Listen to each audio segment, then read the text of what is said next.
Hello to those who are passing by. If you're a regular, then welcome back.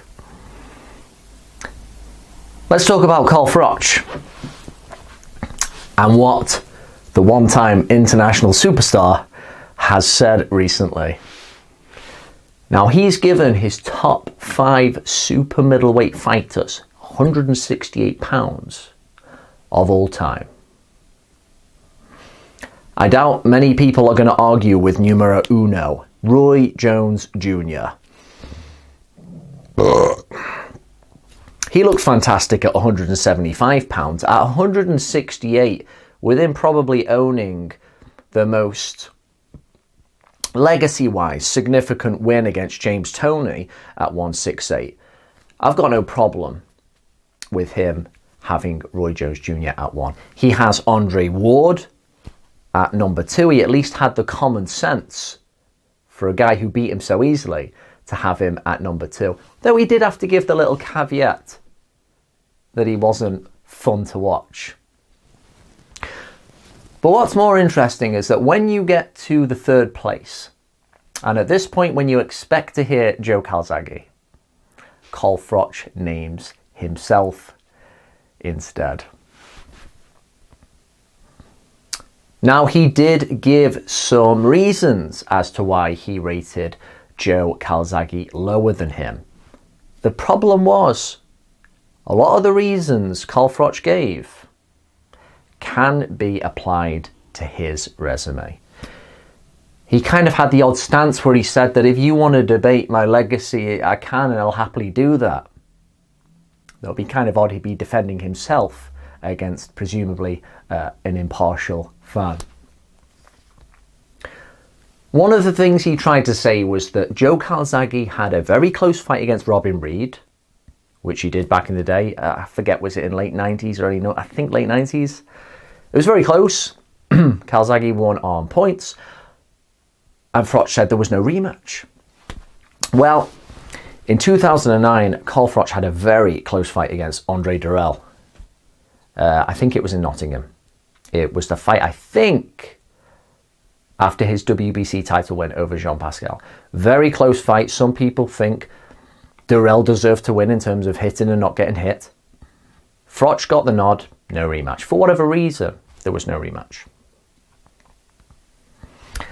He also tried to pick on Joe Calzaghe's big win against Jeff Lacey back in 2006. Now, Calzaghe gave Lacey such a pasting that it spawned a phrase, getting Lacey'd, which has been applied now to fighters who previously showed a lot of promise, were perhaps title holders, looked very good, was spanked so bad that they never went on to do anything else in their career.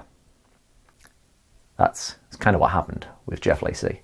But Carl Froch's big comeback win against Lucien Butte, you can apply the very same thing.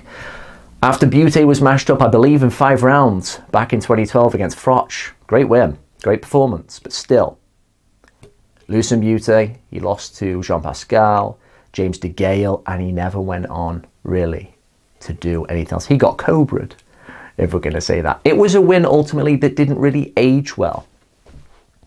Both of them were fantastic performances, so they're still great wins. Calzaghe was imperious over 12 rounds, easily whooped Lacey every single minute of their fight, and Carl Froch just bulldozed the previously undefeated Lucien Butte.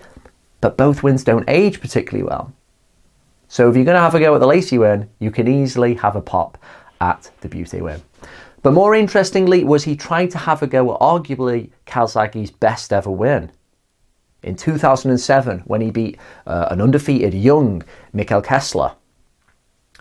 He said it spoke to, or rather he said, you can attest to what one of my matchroom buddies said, Matthew Macklin, I believe, that Kessler had some hand trouble that he went into the fight with. On the pads, they could hear him yelping a bit.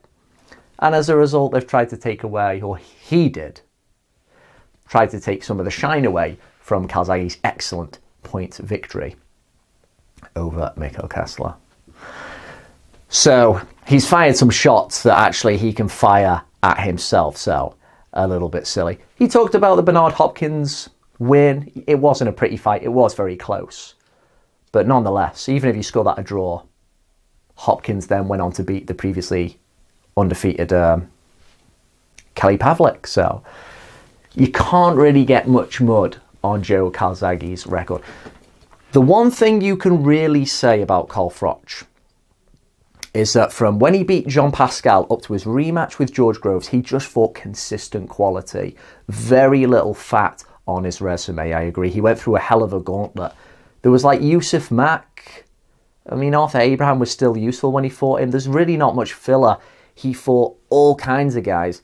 And from, I think the really ballsy move of Froch's career was from losing the final of the Super 6 tournament in 2011 against Andre Ward, and then to go straight into that dangerous fight against Butte.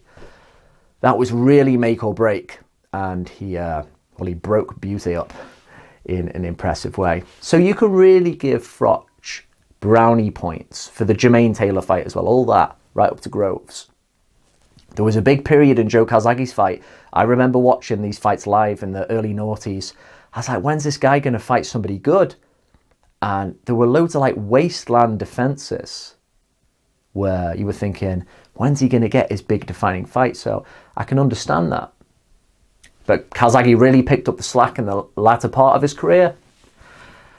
Froch was ultimately beaten quite easily by Andre Ward. I can't rate Carl Froch above Joe Calzaghe. And he is at the end, he did at least concede. You could have Joe Calzaghe above me. What do you think? Interested to know. Is there any way you can look at Carl Froch's resume, the way he just fought quality from basically 08 until the end of his career? Is there any way you can rate him above Joe Calzaghe?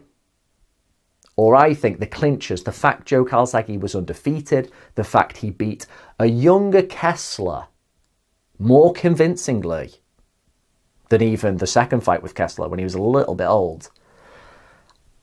Hand trouble or not, I think those are just two decisive things that really put this in the Welsh Warriors' favour. What do you think though? Is there any way you can rate the resume of the Cobra above Joe Calzaghe?